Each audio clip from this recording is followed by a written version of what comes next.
Hello दोस्तों, संपूर्ण engineering के इस नए वीडियो में आपका स्वागत है। दोस्तों, पिछले वीडियो में हमने सर्कुलर पैटर्न के बारे में सीखा। आज के इस वीडियो में हम देखने जा रहे हैं रेक्टेंगुलर पैटर्न। तो अगर हमें एक ऐसा ऑब्जेक्ट बनाना है जहाँ पे नंबर ऑफ होल्स है या फिर एक ऐसी कोई एक ज्योमेट्रिकल एंटिटी है स्केच में जो रिपीट हो रही है और उसका एक फिक्स पैटर्न है, राइट। जैसा कि पिछले वीडियो में हमने देखा कि वहाँ पे एक सर्कुलर पैटर्न था फ्लैंज पे। तो मान लीजिए कि एक रेक्टेंगुलर प्लेट है और उसमें नंबर ऑफ होल्स है, राइट। तो इसे कैसे बनाएंगे? तो मैं इसका स्केच यहाँ पे मैंने हिडन करके रखा है, जो मैं अनहाइड करने जा रहा हूँ। तो आप देख सकते हैं कि ये जो स्केच यहाँ पे मैंने बनाई है, तो बॉडी को भी हम हाइड कर देते हैं तो आपको स्केच विजिबल हो जाएगी। तो अगर ऐसी स्केच मुझे बनानी है तो पैटर्न टूल का इस्तेमाल कैसे करेंगे? तो मैं यहाँ पे स्केच एडिट करने जा रहा हूँ। एडिट स्केच पे मैंने क्लिक कर दिया। तो ये हम सिर्फ रिपीट करने जा रहे हैं कि ये कैसे बनाया गया है। तो शुरू करते हैं। स्टार्टिंग ज्योमेट्री, मुझे ये रेक्टेंगल बनाना पड़ेगा, राइट। और उसके बाद हम देखेंगे कि ये सर्कल्स कैसे बनाएं। तो एक रेक्टेंगल में बनाने जा रहा हूँ यहाँ पे, जैसा कि मैंने पिछले वीडियोज़ में भी बताया कि हम डायमेंशंस पे अभी फोकस नहीं कर रहे हैं। जब हम कोई एक्सरसाइज लेंगे तो उसमें हम ज़रूर डायमेंशंस के साथ सीखेंगे कैसे करना है।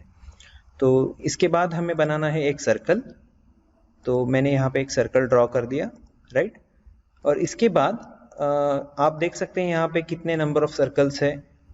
1 2 3 4 5 का एक रो है और ऐसा और एक रो है, मतलब 2 रोज हैं यहाँ पे, राइट, जिसमें के 5 कॉलम्स है। तो यहाँ पे एक फिक्स पैटर्न है जो रेक्टेंगुलर टाइप ऑफ पैटर्न में आता है।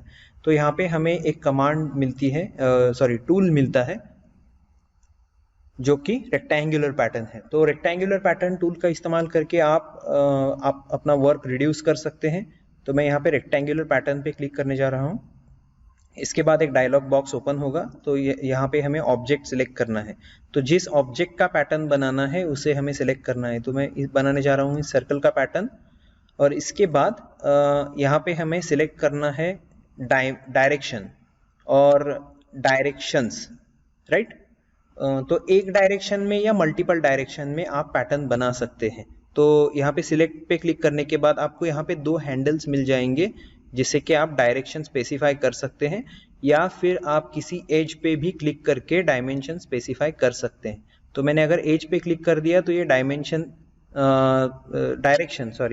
डायरेक्शन सिलेक्ट हो गई, राइट। तो इस डायरेक्शन में मैं अभी इसका एक एरे बना सकता हूं या फिर मल्टीपल कॉपीज क्रिएट कर सकता हूं, राइट। ये दूसरा वाला हैंडल देख सकते हैं आप, इसे भी मैं पुल करके नंबर ऑफ रोज और कॉलम्स में इसे डिवाइड कर सकता हूं, राइट। इस डायरेक्शन को आप रिवर्स भी कर सकते हैं। इस हैंडल पे क्लिक करने के बाद इसे दूसरे डायरेक्शन में ले जाइए, राइट। तो अगर यहाँ पे मुझे कितने 5 कॉलम्स बनाने हैं और 2 रोज बनाने हैं, राइट। तो मुझे यहाँ पे कॉलम्स और रोज स्पेसिफिकली सिलेक्ट करने पड़ेंगे। तो इस हैंडल पे क्लिक करने के बाद यहाँ पे आप देख सकते हैं कि क्वांटिटी 3 है, तो मैं इसे 2 करने जा रहा हूँ, राइट। तो इसको अगर 2 कर दिया तो कॉलम्स 2 हो गए, राइट। लेकिन शायद यहाँ पे 5 है, राइट।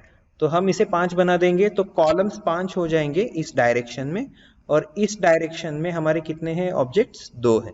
तो मैं यहाँ पे एडिट करके 2 बनाने जा रहा हूँ। तो ये बन गए 2, राइट। इसके साथ ही आपको यहाँ पे डिस्टेंस या कुछ अलग अलग ऑप्शंस मिलते हैं जिससे कि आप इसका स्पेसिंग भी एडजस्ट कर सकें, राइट।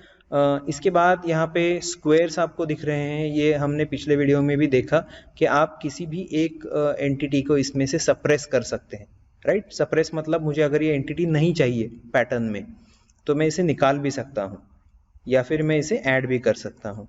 और ये सप्रेस हमें इस टूल में इनेबल रखना है या नहीं रखना है, यहाँ पे सप्रेस आप ऑप्शन सिलेक्ट या डीसिलेक्ट कर सकते हैं। तो फिर मुझे अगर कोई सप्रेस नहीं करना है या ऐसा प्रोविजन नहीं चाहिए तो आप इसे डिसेबल कर सकते हैं।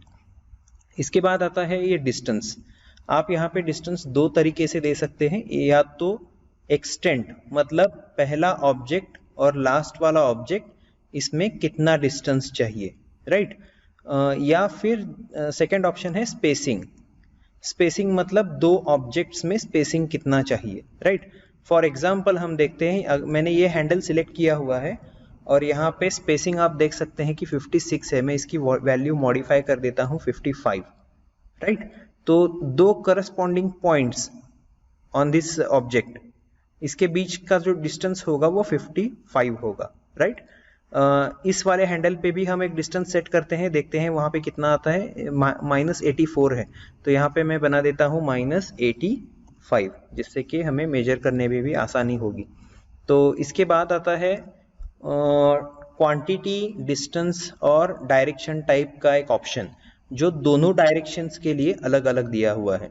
तो ये एक हैंडल है जिसका ये क्वांटिटी, डिस्टेंस, डायरेक्शन है, और ये दूसरा हैंडल है जिसका ये क्वांटिटी, डिस्टेंस और डायरेक्शन टाइप है, राइट। तो हम एक का देखते हैं पहले। तो अगर मैंने मान लीजिए कि ये डायरेक्शन सिलेक्ट की, तो यहाँ पे क्वांटिटी कितनी है, 5 है, राइट। तो इसके बाद डिस्टेंस कितना सेट किया मैंने, ऑलरेडी उस डायलॉग बॉक्स में मैंने सेट किया था 55। और यहाँ पे डायरेक्शन का ऑप्शन आपको मिलेगा, जिसमें से दो ऑप्शंस आपको मिलेंगे, वन डायरेक्शन या सिमेट्रिक।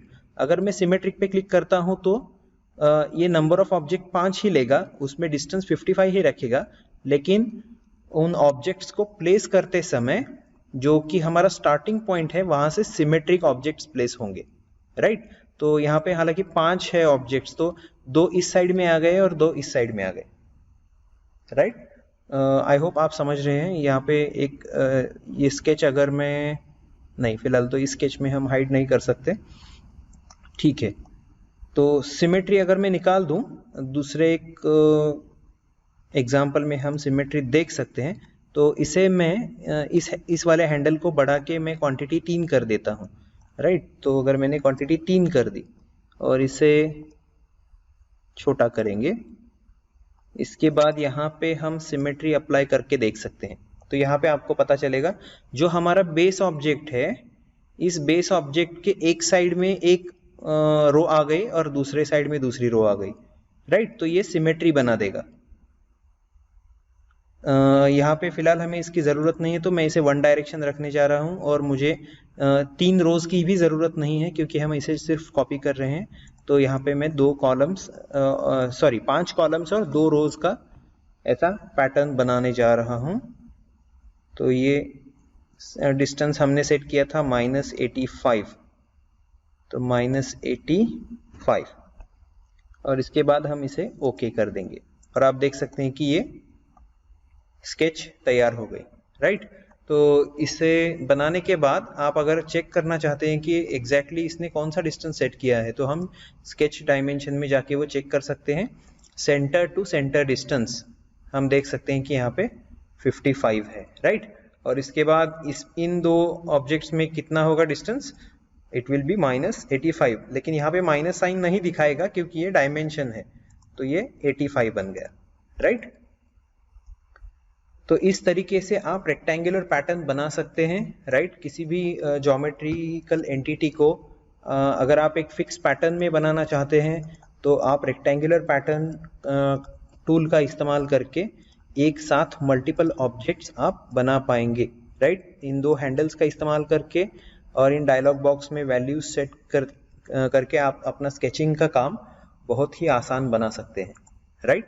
तो इसके बाद एक और टूल के बारे में हम आज जानेंगे, वो है मिरर।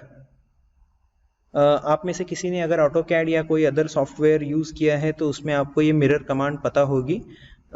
ये मिरर ऑब्जेक्ट्स बना देगा, जो भी लाइन या प्लेन आप स्पेसिफाई करेंगे उस हिसाब से आपको जो भी ऑब्जेक्ट आपने बनाए हैं उसका मिरर इमेज ये बना देगा। एग्जाम्पल के तौर पे चलिए एक लाइन बनाते हैं जो हमारे लिए मिरर लाइन का काम करेगी, क्योंकि मिरर टूल को इस्तेमाल करने के लिए हमें चाहिए ऑब्जेक्ट्स और एक ऐसी लाइन जिसके अगेंस्ट ये मिरर बना सके उसका, राइट।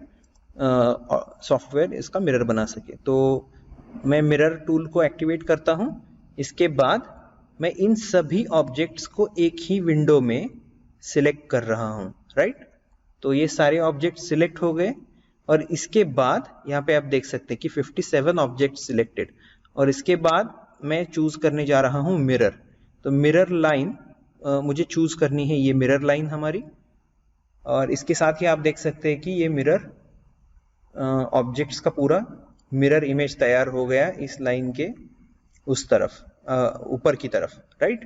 तो अगर हम इसे ओके कर देंगे तो ये ज्योमेट्री जनरेट हो गए। तो शो कंस्ट्रेंट्स को अगर हम ऑफ कर दें तो ये सारे साइंस जो है ये यहाँ से चले जाएंगे। यहाँ पे अगर कोई भी डिस्टेंस में बेसिक ज्योमेट्री में जिसको हमने मिरर किया हुआ है उसमें अगर कोई मैं चेंजेस करता हूँ तो वो चेंजेस मिरर्ड ऑब्जेक्ट्स में भी रिफ्लेक्ट होंगे। जिसका मतलब है अगर ये लेंथ 280 है और इसे मैं एडिट करके 350 बना दूं तो इसका मिरर इमेज जो है उसमें भी सेम चेंजेस रिफ्लेक्ट होंगे। आप देख सकते हैं मैंने इसे 350 बना दिया तो ऊपर का जो मिरर्ड ऑब्जेक्ट है रेक्टेंगल का, राइट, तो उसकी भी लेंथ बढ़ गई। तो इसका इस्तेमाल करके आप अगर कोई ऑब्जेक्ट आपको जो अगर कोई स्केच आपकी है जो वो सिमेट्रिक है तो उसमें आप मिरर लाइन का इस्तेमाल करके हाफ स्केच बना के उसे मिरर करके अपना ड्राइंग आसानी से कंप्लीट कर सकेंगे। तो इस वीडियो में ये दो ही टूल्स हम सीखेंगे। मिलते हैं अगले वीडियो में। Thank you, keep watching. अगर आपने अभी तक हमारे चैनल को सब्सक्राइब नहीं किया है तो सब्सक्राइब कर लीजिए और अपने दोस्तों के साथ शेयर भी कीजिए। थैंक यू, और अपने कमेंट्स सजेशंस देना मत भूलिए।